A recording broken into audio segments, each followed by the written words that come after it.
What's up everyone, Howler here, coach of your Delta Gligars. Today I'm bringing you the quarterfinals team builder for season 3 of the BBR. We are going up against the only other remaining OG Breedject. I don't know why I drew that out so long. It is Jack, aka Greyveee, and his Vancouver Titangs. You can see his team over on the right side of the screen. Many of the teams in playoffs we have not faced yet in the regular season. I'm pretty sure off the top of my head there's only one team that made playoffs that we actually played against. I want to say it's only one. Two teams. Two teams that made playoffs, we played against them, that's it. And the rest of them we didn't play. We had 3 of them on our schedule, but the one the week 9 forfeit against Vepsis is in playoffs. So he was on our schedule, but we didn't actually play him. We played Mario and we played Seabad, who both made playoffs as well. So, very like on the polar opposite end of where we were in BBL. BBL we played a whole bunch. We played all of the playoff teams except for the forfeit week. We had all of them on our schedule. And so I could legitimately go through my entire playoff run in BBR without having any rematches. It's very, very possible. So, good news and bad news about this matchup. The good news is that I've had Jack's number for when we've played games in the past. We've played 4 times before, although one of those was in APA Academy and was somewhat of a meme match. And if you saw Jack's game from last week when he brought memes, he goes really hardcore with the memes and very rarely comes out on top in those sort of games. So that one doesn't count. But the other 3 times I've played Jack, I've won all 3 times. So that's good. The downside is he's probably got one of the scariest drafts in the entire league. Just looking at it, his top 3 mons, Zygarde, Heatran, and Tapu Fini, are really nasty to try to break through. It's a really strong core that he's built around here, and he's got some other things that he's probably got 9 mons that he could bring to this matchup that could do good things for him. So it's a pretty tough team to build for. But anyways, I will get into my team now. Of course, we have to start off with our Tentacruel here. We're leading off with our Assault Vest core, being the Tentacruel and Diggersby. We're bringing as Assault Vest again. I'm surprised at how often I've brought Diggersby as Assault Vest this season. I think it's a pretty good set on this team overall. I don't think I've ever brought Choice Scarf Diggersby, which is kind of weird. But so this Tentacruel. One thing I know about Jack, he likes to make very elaborate EV spreads. It's really hard for me to say how much speed he's going to run on certain things. The one weakness I do see in his team, and that is that overall it's very slow. He's got only 1 mon above base 100 speed, and that's Lycanroc. And Lycanroc, like many of his physical attackers, are like basically his only physical attacker that can do any damage at all to my Tangrowth is Pinsir, and it's a Pinsir. So I don't know how much he wants to bring Pinsir, to be honest. I think there are better mons for him in the matchup. So I'm kind of getting off topic here. Let me address that part once we get to Tangrowth. But so I was saying, I don't anticipate him to run a ton of speed on a lot of things. So I'm kind of taking a little bit of a gamble in terms of some of the speed stats I'm running. I'm pretty sure this Tentacruel is only going to have I don't honestly remember exactly what the stats for. I just know that it probably outspeeds max speed modest Rotom Fan. And Rotom Fan is something that I actually am expecting to come to this game. I prepped quite a bit for it because I think that there's a strong possibility it could show up. So I want to make sure I outspeed that thing. We have Assault Vest so we can take hits from, we can switch in on stuff like Heatran, Tapu Fini. And the main reason I wanted Assault Vest is so that I can comfortably take a Psychic attack from Slowking. If he brings Slowking, that's a very easy switch into Slowking on my Tentacruel. And he can click Psychic move for free because I did not bring my Moltres to this game. So that's kind of the plan, is to bait in his Slowking, and then I can click Mirror Coat because Mirror Coat doesn't matter whether he clicks Psyshock or Psychic. They're both Mirror Coat works on both of them, and if I take a good chunk and I'm able to survive the hit from him, I can go for a Mirror Coat, get rid of the Slowking, and that's great. That's one less Mon than he has for my Comfey or my Tangrowth. Although preferably if I can predict Slowking to come in and get Diggersby in on a double switch or something like that, then that's how I would want to play around Slowking. But we have the Mirror Coat here just in case, and then we have our dual stabs plus Ice Beam for the Zygarde, and I'm hoping that I outspeed his Zygarde as well. Zygarde's so fat, like I'm not even OHKOing it with max special attack, so I'm pretty sure I only put enough like special attack investment on here to have a really solid chance of 2-hit KOing Tapu Fini. And I don't even think we OHKO offensive Heatran, but if we should still be 2-hit KOing like specially defensive Heatran if he wants to bring that. So yeah, no Rapid Spin this week either because I wanted my other moves. He can set up rocks with whatever he brings rocks on. I don't care. My team's not overly weak to rocks, especially because I'm not bringing Moltres this game. But anyways, let's move on to the Diggersby. He does not appreciate switching into Diggersby outside of Decidueye. If he brings Decidueye, it's because he really desperately wants a Diggersby switch in. And honestly, because like my Galarian Moltres is my kill leader, that might scare him off from wanting to bring Decidueye, because that has a terrible matchup against Moltres. It can't do anything to Moltres at all. So I'm hoping that kind of scares him off, because if Decidueye comes, I'm pretty much just relying on Tangrowth to wall it, and Tangrowth just has knockoff for it, which isn't spectacular. And he could probably stall me out with a physically defensive set, which is, I think, what he would bring if he goes Decidueye. He might also try like Scarfed, because that could probably outspeed Modest Dragapult. But I did run enough speed on this Diggersby to guaranteed outspeed max speed Decidueye, because offensive could be a threat. I'm immune to Shadow Sneak, so I will always outspeed and get an Ice Punch off against him if I really, really need to. And then hopefully with our speed investment, we also will guarantee outpace stuff like Heatran and Tapu Fini as well.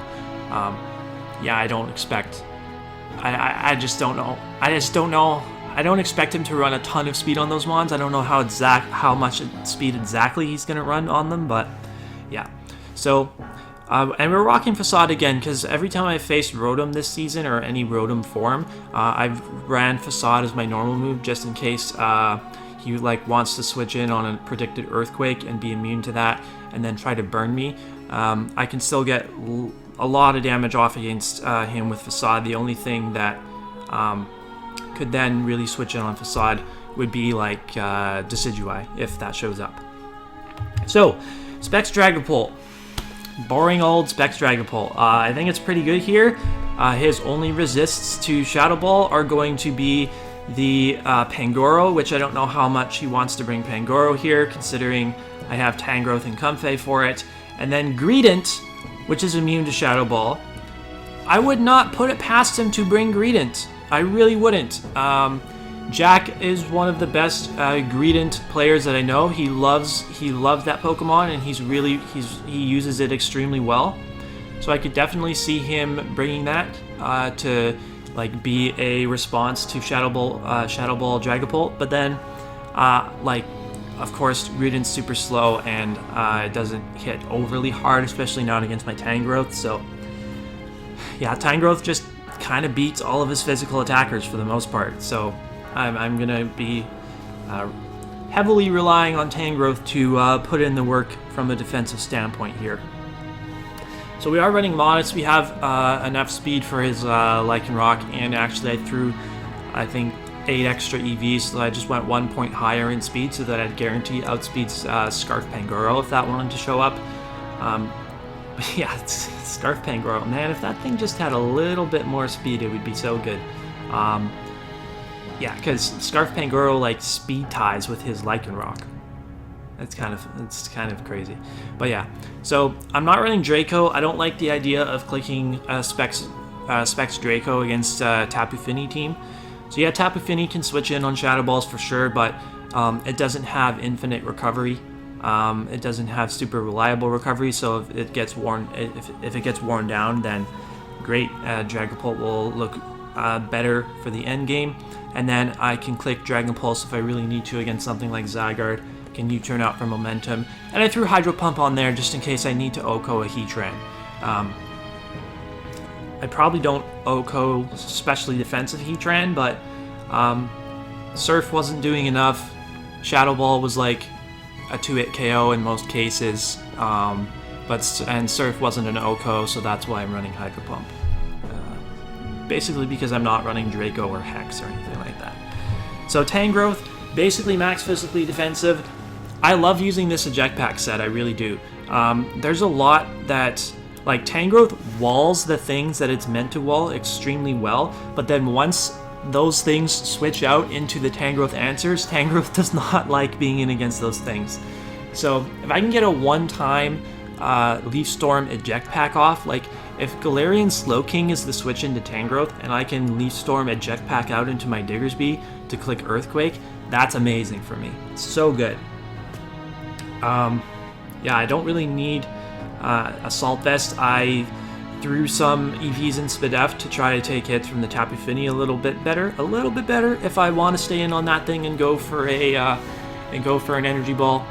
We got Earthquake to make sure that Heatran doesn't come in on us for free, and knock off for Decidueye, Galarian Slowking, stuff like that. And of course, this is a very strong response to Zygarde, one of the better Zygarde answers that exists. So I'm running Energy Ball instead of Giga Drain because if he really wants to, he could run a super bulky Zygarde and do some substitute toxic crap. So I want to make sure that my Stab Energy Ball can break his substitute if that's what he's going to want to go for. I also have this Cobalion with Shuka Berry. If he gets the Zygarde in against me, I probably am not going to switch Cobalion out because I don't need Cobalion for too much here. It's not that important of a mon to me in this matchup. I just threw on Shuka Berry as its item because couldn't really think of a better item to run. Again, like, I don't really know exactly what the speed stat is. It's probably pretty similar to Tentacruel's speed stat, maybe even a little faster, just to try to make sure that we outspeed things like Rotom, Heatran, possibly. So this would also be a decent wall to Decidueye if it shows up, except for the fact that we don't have Iron Head and can't really touch it, because I'm not going to stay in and click Stone Edge against Decidueye.